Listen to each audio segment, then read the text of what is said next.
you work, Mehdi, you work on the preservation of the Jewish heritage.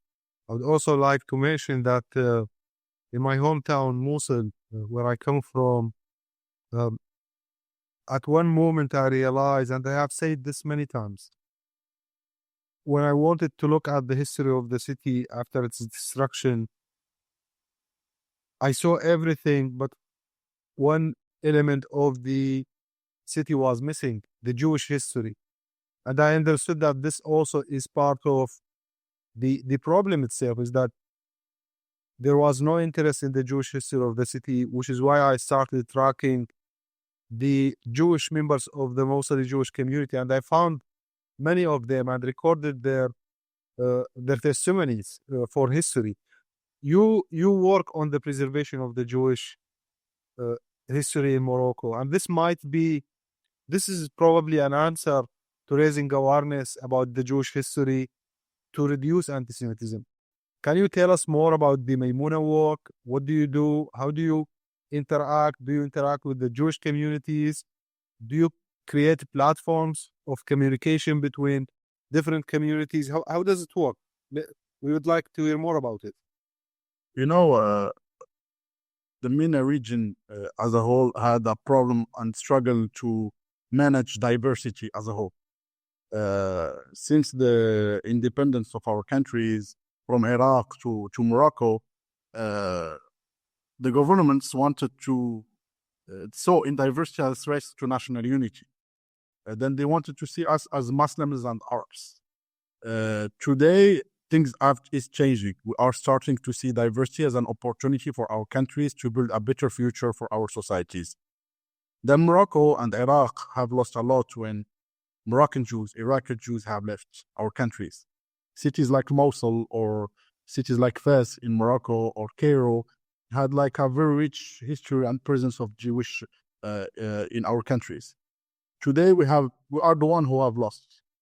The communities are living in Morocco, in Iraq, in Egypt, in Syria, have lost this component of our diversity.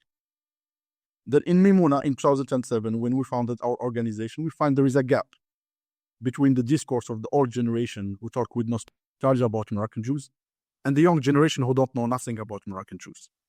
Before the creation of the State of Israel, we had 300,000 Jews living in Morocco.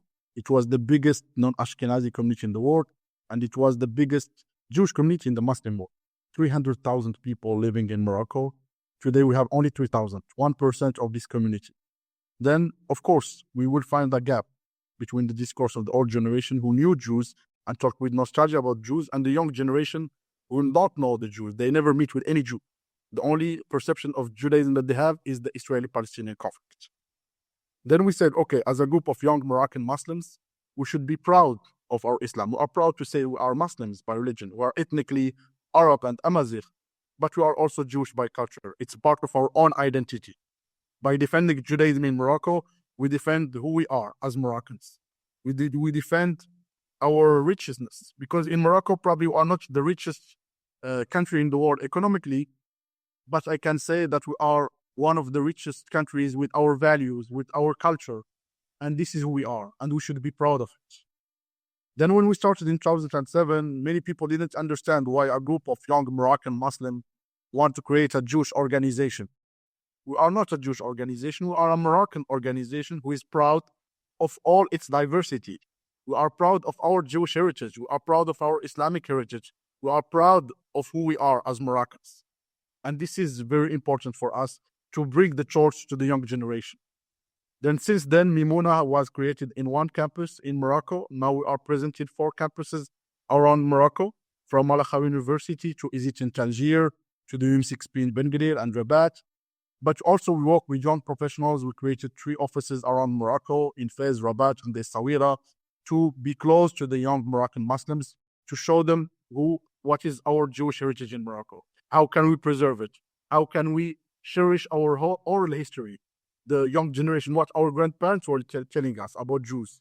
How the young generation is imagining the Jewish community within Morocco today.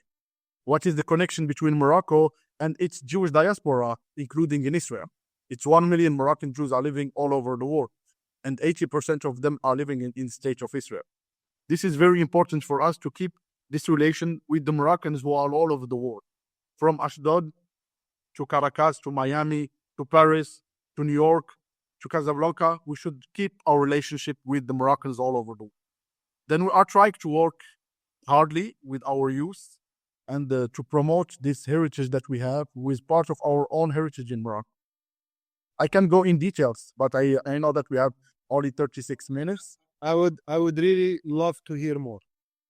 Okay, then in our organization, we are working in many aspects to preserve the Jewish heritage of Morocco. We created Mimouna clubs, student clubs within campuses, who do activities within the campus by promoting and celebrating Jewish holidays within the campus, like the celebration of the Mimouna. We also do events, interfaith iftars, like we have done like just a few days ago in the city of Marrakesh with 180 people participating to a kosher interfaith iftar in the synagogue of Marrakesh, Beit El. We had like 120 Moroccan Jews participating and 60 Muslim Moroccans participating to this event. Was kosher, was in a synagogue. People have been praying within the mosque, within the synagogue for the iftar. Then it's really important for us to work on interfaith events.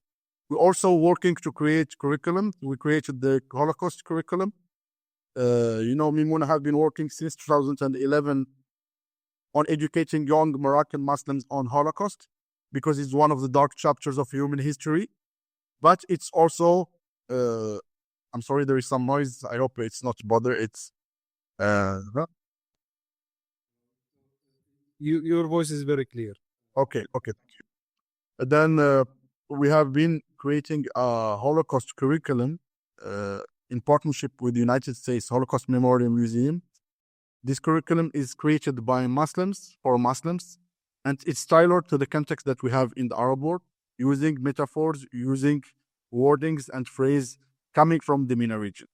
And then this curriculum was created by young Moroccan Muslims toward young other Moroccan Muslims, is telling the history of the Holocaust in Europe, but also in the MENA region, talking about all the aspects of the Holocaust within Europe, but also in the MENA region. When I say in the MENA region, telling the bad side of the story and the positive sides, and also talking about Muslims who saved Jews during the Holocaust. Among them in Morocco, Mohammed V, the king of Morocco, who refused to give Moroccan Jews to the Vichy French government. And he said, like, I don't have Jews or Muslims, I have only Moroccans. Then it's really important for us to tell those positive stories, because we want to give the hero opportunities for Arabs, like to show them that Muslims and Jews are not enemies. Probably we have a conflict now happening in Israel and Palestine, but historically the relation between Muslims and Jews were very positive. Since the Crusade, since the Reconquista to the Holocaust, Muslims and Jews were from the same side. When Jews and Muslims were expelled from Spain, they came to Morocco, they came to the Ottoman Empire, and they were welcomed. When the Holocaust happened, many Muslims saved Jews during the Holocaust. It can be like the Imam of Paris, people from Egypt, people from Tunisia, but also in Morocco, we have the great story of our king, Mohammed V, who saved Jews during the Holocaust. Very, very important work what you are doing, El Mehdi. On other aspects that we have, because we have many programs that we are working on them, we have a program called Rebuilding Our Homes. It's funded by USAID.